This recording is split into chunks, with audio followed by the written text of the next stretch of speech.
The wedding tent sparkled under the California sun, white drapes fluttering like silent whispers of gossip. Designer heels crunched against the gravel pathway, and glasses clinked in soft background music. Everyone looked polished. Everyone but me. I barely made it through the buffet line when I heard her voice. Oops. Ice-cold soda splashed down the front of my pastel silk dress, soaking it in one humiliating second. The gasps were sharp. I froze, chest rising. The liquid stuck to my stomach like shame. Brielle grinned, still holding the half-empty cup, her manicured fingers trembling just enough to feign innocence. Wow, Ava. Guess now your dress finally matches your worth. Laughter bubbled behind her. Some chuckled awkwardly, others turned away. No one stepped in. Before we begin, drop a comment and tell us, where are you from and from which city you're watching our videos? And after watching the whole video, don't forget to tell us, what would you do in this situation? Be honest. Tell me in the comments below. We read every comment. Let's begin. My hand clenched into a fist. I glanced down at my stained bodice. Orange soda. Bright. Sticky. Undeniable. I didn't cry. I wouldn't give them that. Brielle tilted her head. You okay, cousin? You look like someone who wasn't even supposed to be invited. I opened my mouth, but a louder voice boomed from the tent entrance. Ava. Head snapped toward the voice. A man in a tailored black suit stood near the entrance. Sharp jaw, darker hair slicked back, and behind him, a black luxury SUV still humming. It was Cameron Knox, the billionaire tech CEO. Every phone in the tent might have buzzed with articles about him this morning. Every woman probably imagined being next to him, but he wasn't here for them. His eyes landed on me, soaked and humiliated. Then he stepped forward. Fast. I've been calling you for the last hour, he said, his brows drawn low. I blinked. Everyone stared. Cameron reached me and pulled off his blazer, wrapping it around my shoulders like a shield. The tailored scent of cedarwood and power wrapped around me like armor. What happened? He asked, deadly calm. Brielle stammered behind me. It was an accident. Cameron's voice cut through like a blade. Was it? Silence. He turned to me again. Come. I'm not letting my wife stay in this circus for another second. Wife. That word cracked through the air like thunder. The tent went dead silent. Brielle's face turned pale. Her mother, Aunt Valerie, dropped her champagne glass. My uncle stiffened like someone just slammed a courtroom verdict onto the table. I'm sorry, what? Brielle asked, stepping forward. I said. Cameron turned, locking eyes with her. She's my wife. As in married. As in legally. As in, you just assaulted a billionaire's wife in front of 70 witnesses. Someone choked on their drink in the corner. My lips parted, not out of fear, but from the sheer shift in energy, from being the stain-covered joke to the lightning rod of silence. Cameron's hand wrapped around mine. Ava. Let's go. And we walked, past gasps, past frozen expressions, past people who once mocked me and now wouldn't even look me in the eye. Brielle's voice followed, desperate now. You're lying. She's lying. She's not his type. Look at her. Cameron stopped, turned around slowly. She's not my type? He scanned the guests like they were nothing more than irrelevant footnotes. She's my entire life. Then we left. The moment the car door shut behind me, the silence in the back seat was thick. Cameron didn't start the engine. Not yet. His hands were still clenched on the steering wheel, his jaw tight like he was trying to suppress rage, the kind of rage people like him didn't show publicly, but I'd seen it. And I knew this wasn't about soda. You didn't tell me she'd be there, he finally said, low and cold. I blinked at him, still stunned from the chaos we just walked out of. I didn't think she'd do that. He turned to face me fully, eyes burning. She humiliated you, Ava, in front of everyone. That wasn't a joke. That was targeted. She planned it. I didn't answer right away. The hurt was lodged in my throat. I could still feel the cold soda soaking into my skin, and worse, the sound of their laughter, like a knife twisting into old wounds. She's always hated me, I said quietly. Ever since we were kids. I was the mistake. The one who never wore designer. The one who never had a dad around. Cameron's jaw twitched. And now you're my wife. Which means she just mocked my name too. I shook my head. Cam, I don't need you to fight this for me. He leaned in, slowly. You don't need me to. But I will. And I'll do it my way. That tone in his voice, it wasn't loud, but it was dangerous. The SUV roared to life, and he turned the wheel with precision as he pulled away from the gravel driveway of the estate. My family stood in stunned silence in the rearview mirror, like statues. Where are we going? I asked. He didn't look at me. To fix this. 20 minutes later, we weren't at his mansion. We weren't in a penthouse or private suite. We were parked in front of the Ledger, the top tabloid in LA. You're not serious, I said, heart racing. Oh, I'm very serious, Cameron said as he turned off the ignition. They want stories. Let's give them one. He stepped out and came around to open my door.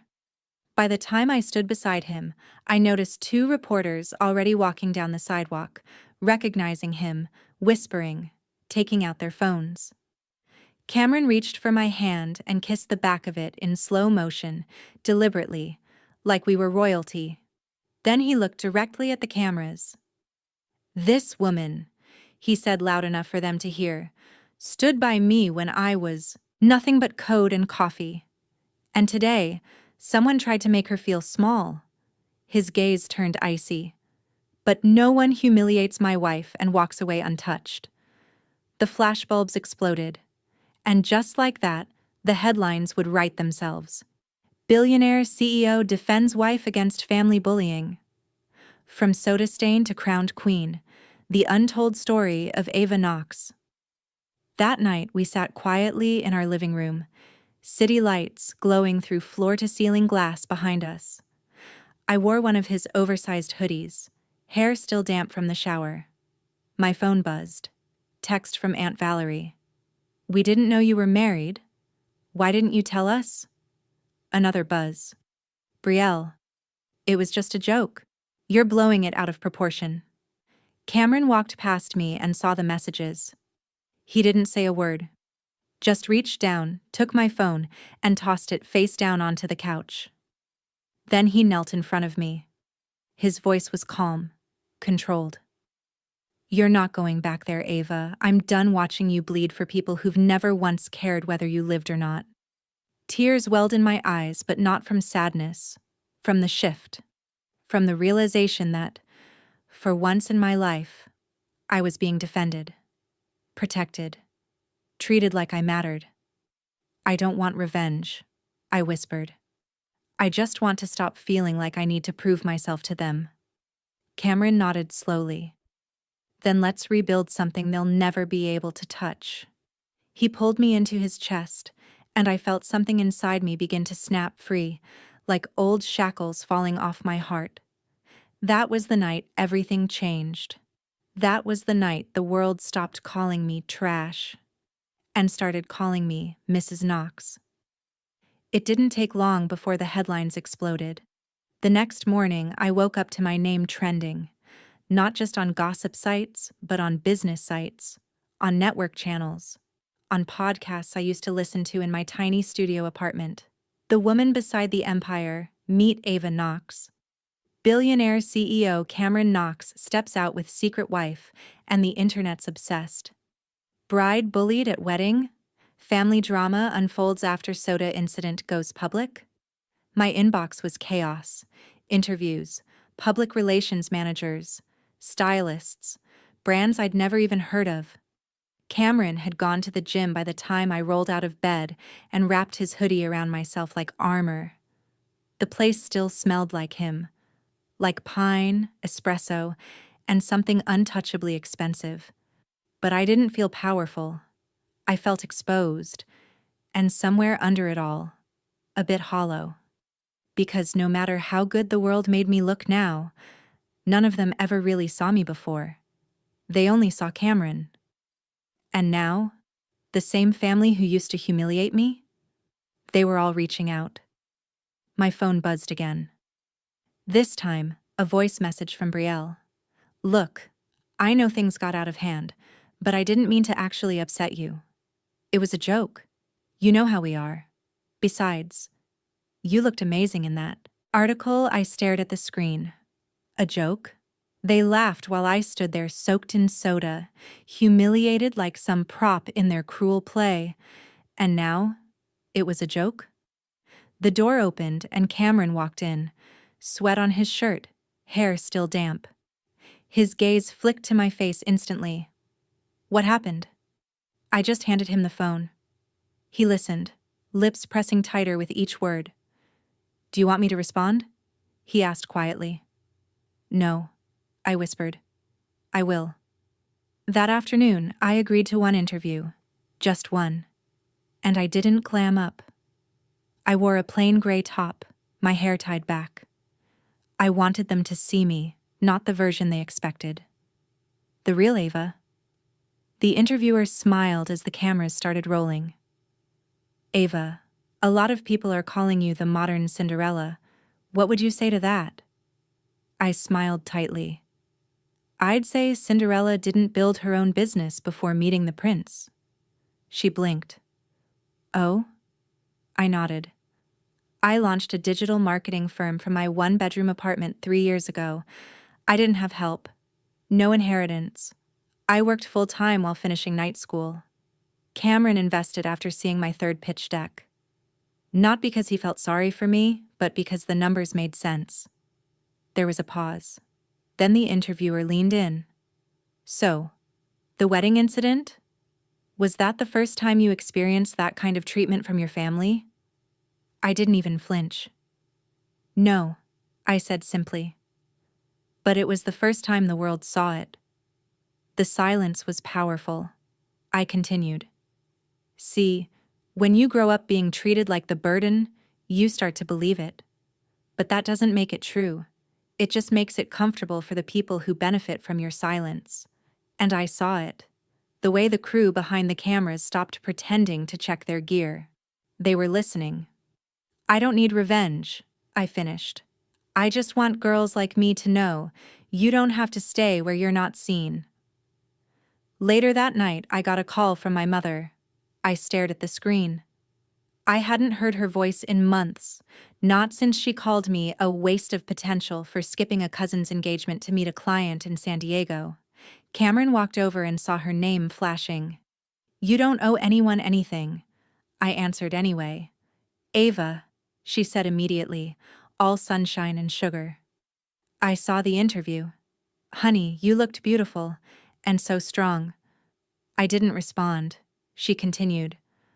I was thinking, maybe we could have you speak at the family brunch this weekend. You know, to celebrate you. Brielle will be there. She wants to apologize in person. I almost laughed, but I didn't. I spoke clearly, my voice steady. You want me to be the headline, not the family, just the attachment to the real story. Ava, I'm not coming, I said, and I'm not your prop anymore. Then I hung up, and something inside me settled. Not with fire, not with fury, but with peace. Because for the first time in my life, I wasn't trying to be seen. I was. 2 days later, the invitations came. Handwritten, glossy, laced with fake sincerity. You are cordially invited to the Monroe family brunch, in honor of Ava Knox. In honor of me? The same girl they once made clear didn't belong? I held the card in my hand, staring at the gold ink lie. Cameron watched me from across the living room. You're not going, he said firmly. I shook my head. Oh, I'm going. His brows lifted. Seriously? I nodded. but not to forgive them. I'm going to end this. Properly. The brunch was held at Brielle's fiancé's estate in Beverly Hills. Tall hedges, marble steps, servers in white gloves. Same crowd, same whispers. But this time, I didn't walk in alone. Cameron held my hand. I wore an elegant navy gown, not flashy, but strong. I looked nothing like the girl they mocked. And that was the point. "Ava, you made it," Aunt Valerie said, hugging me like she hadn't spent years pretending I didn't exist. I smiled politely. "Of course." Brielle appeared next, holding a glass of champagne. "Hi, cousin," she said sweetly. "I meant to text you earlier." "You mean besides the joke?" Her smile twitched. "You know I didn't mean it like that." Cameron's gaze narrowed, but I gently placed my hand on his chest. "Let me." "I'm just glad you showed me who you really were." "Publicly," I added. People nearby turned quiet. Uncle Harold tried to change the subject. "Well, we're all proud of you now, Ava. The family's thrilled." I turned to face him. "You weren't proud last month when I asked for help covering Mom's medical bill. You said I should get a better job." He stiffened. I stepped closer, voice calm but clear. "Funny how worth changes when the cameras show up." The air froze. Brielle looked like she wanted to disappear. That's when Cameron leaned in and said loud enough for everyone, "Good thing she doesn't need this family's approval anymore. We just closed a deal this morning. Ava's company is now valued at over $10 million. Gasps. Eyes widened. Chairs creaked. And then silence. I looked around. Same people. Same whispers. But none of them could look me in the eye now. I smiled gently. "Thanks for brunch."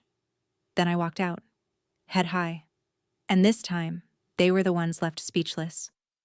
A week passed. No calls. No texts. Just headlines and silence. The Monroe family didn't try again. Not after the brunch.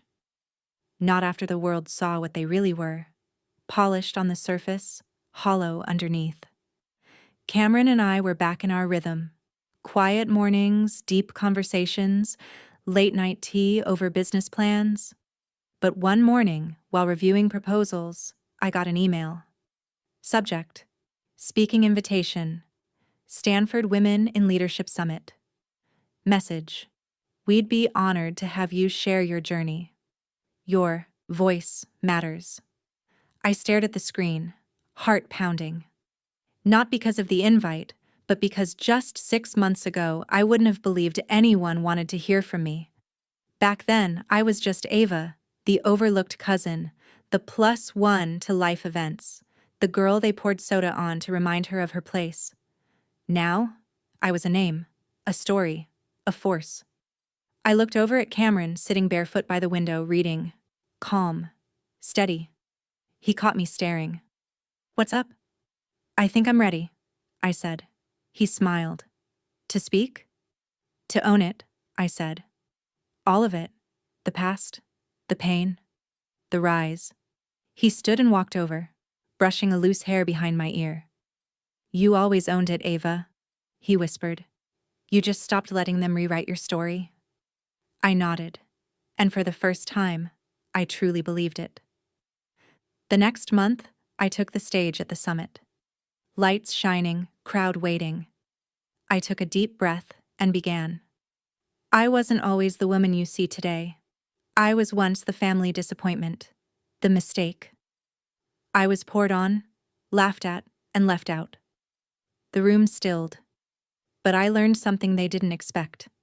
I didn't break. I scanned the crowd. Young faces, old faces, women who had once been invisible like me. They called me worthless. But now they call me by my full name. I smiled. Ava Knox. Founder. Wife. Survivor. And I'm just getting started.